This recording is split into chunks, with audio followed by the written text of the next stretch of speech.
اعوذ باللہ من الشیطان الرجیم بسم اللہ الرحمن الرحیم۔ حضرت موسیٰ علیہ السلام کے بقیہ حصے میں جانے سے پہلے آپ تمام دوستوں سے گزارش ہے کہ ہمارے چینل کو سبسکرائب کر کے بیل آئیکن کے بٹن کو ضرور پریس کر دیں۔ قرآن کریم میں اللہ تعالیٰ فرماتا ہے، اور ہم نے چند تختیوں پر ہر قسم کی نصیحت اور ہر چیز کی تفصیل ان کو لکھ کر دی کہ ان کو کوشش کے ساتھ عمل میں لاؤ، اور اپنی قوم کو بھی حکم کرو کہ ان کے اچھے اچھے احکام پر عمل کرے۔ جب توریت حضرت موسیٰ علیہ السلام پر نازل ہوئی تو توریت باب خروج میں اس کا اس طرح ذکر ہے: میرے حضور، تو غیر معبودوں کو نہ ماننا، تو اپنے لیے کوئی تراشی ہوئی مورت نہ بنانا، تو خداوند اپنے خدا کا نام بے فائدہ نہ لینا، کیونکہ جو اس کا نام بے فائدہ لیتا ہے خداوند اسے بے گناہ نہ ٹھہرائے گا۔ یاد کر کے تو سبت کا دن پاک منانا، تو اپنے باپ اور اپنی ماں کی عزت کرنا، تاکہ تیری عمر اس ملک میں جو خداوند یعنی تیرا خدا تجھے جو دیتا ہے دراز کرے۔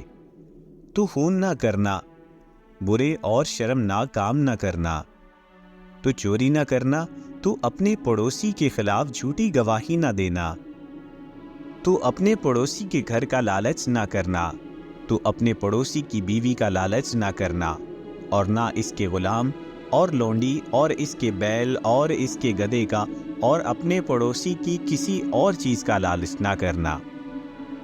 اس کے بعد حضرت موسیٰ علیہ السلام ان 70 آدمیوں کو ساتھ لے کر اپنی قوم کی طرف لوٹے تو دیکھا کہ تمام لوگ گمراہ ہو چکے ہیں اور بچڑے کی پوجا کر رہے ہیں۔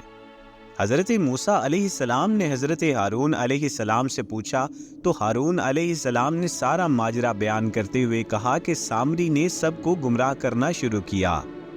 اس نے لوگوں کو بتایا کہ موسیٰ علیہ السلام اور ان کے ساتھ جو لوگ گئے تھے وہ سب کے سب مر چکے ہیں۔ موسیٰ علیہ السلام کی جگہ پر میں کام کروں گا۔ تم لوگ خدا کو دیکھنا چاہتے تھے تو میں تم لوگوں کو دکھاؤں گا۔ اس نے تمام لوگوں سے سونا اور چاندی مانگ مانگ کر جمع کیا، اس سے ایک بچڑا تیار کیا۔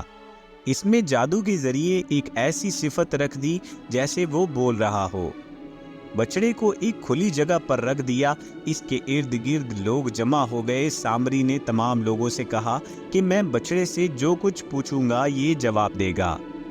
سامری نے بچڑے سے پوچھا، تو کون ہے؟ بچڑے نے جواب دیا، میں تمہارا رب ہوں۔ موسیٰ علیہ السلام اور ان کے ساتھی زندہ نہیں ہے، تم مجھے رب مانو اور سامری کی باتوں پر عمل کرو۔ حضرت موسیٰ علیہ السلام نے ہارون کی زبانی تمام باتیں سنی تو قوم سے کہا، اس رب کا حکم مانو جس نے ساری کائنات کو پیدا کیا۔ اللہ نے مجھ پر کتاب توریت نازل کی ہے، یہی شریعت ہے، اس پر عمل کرو۔ پھر آپ علیہ السلام نے سامری کے بنائے ہوئے بچڑے کو توڑ ڈالا اور کہا، یہ بت پرستی ہے، بتوں کی پوجا نہ کرو، نیک عمل کرو، برائی سے بچو۔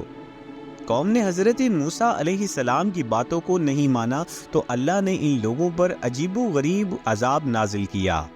وہ عذاب اس طرح تھا جیسے ان کے سروں پر پہاڑ لٹک رہا ہو اور ابھی گرنے ہی والا ہو۔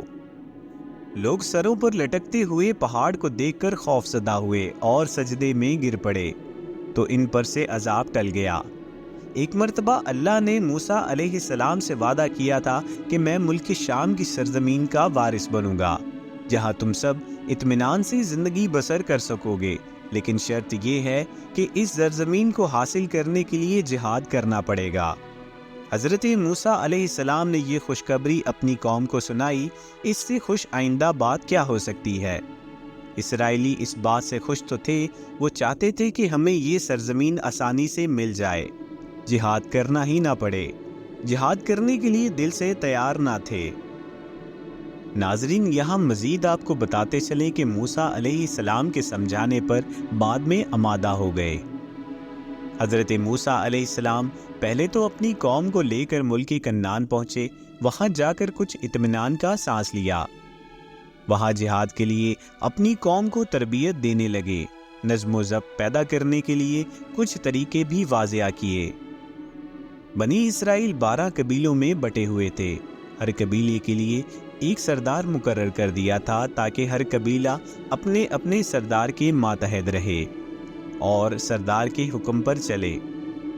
ان تمام انتظامی امور کی تکمیل کے بعد جہاد میں جانے کے لیے تیاری شروع کی اور ملک شام کی طرف کوچ کرنے کا حکم دیا۔ وہاں پہنچ کر اسرائیلی جہاد میں جانے کے لیے آمادہ نہ ہوئے، لڑنے کے نام سے خوف زدہ تھے اور کہا کہ شام کے باشندے طاقتور ہیں اور جسمانی لحاظ سے بھی وہ ہم سے موٹے تازے ہیں، ان زور آوروں سے ہم نہیں لڑ سکتے، ہمارے اندر کوئی حوصلہ نہیں ہے۔ حضرت موسیٰ علیہ السلام نے فرمایا، ان کے ڈیل ڈول سے خوف زدہ ہونے کی ضرورت نہیں ہے، اللہ تعالیٰ ہمیں فتح نصیب کرے گا۔ حضرت موسیٰ علیہ السلام کے سمجھانے پر بھی ان کی سمجھ میں نہ آیا، وہ اپنی ضد پر اڑے رہے اور کہا کہ اے موسیٰ تم لڑو اور تمہارا رب لڑے، ہم نہیں لڑیں گے۔ موسیٰ علیہ السلام اپنی قوم سے اس بزدلانہ رویے سے بالکل مایوس ہو چکے تھے۔ پھر آپ علیہ السلام نے مایوسی کے ہی عالم میں اللہ سے دعا کی، اے اللہ مجھے اور میرے بھائی ہارون کو ان سے علیحدہ کر دے۔ اللہ نے موسیٰ علیہ السلام کی دعا سن لی اور فرمایا کہ یہ لوگ 40 برس تک اسی بیابان میں بھٹکتے ہی رہیں گے، انہیں یہاں سے نکلنے کا راستہ نہیں ملے گا۔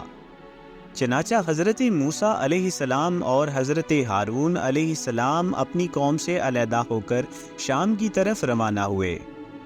حضرت موسیٰ علیہ السلام اور حضرت ہارون علیہ السلام کے چلے جانے کے بعد ان کی رہنمائی کرنے والا کوئی نہیں تھا، ہر طرح کی مصیبت نے انہیں گھیر رکھا تھا، مصائب سے وہ بالکل گھبرا گئے۔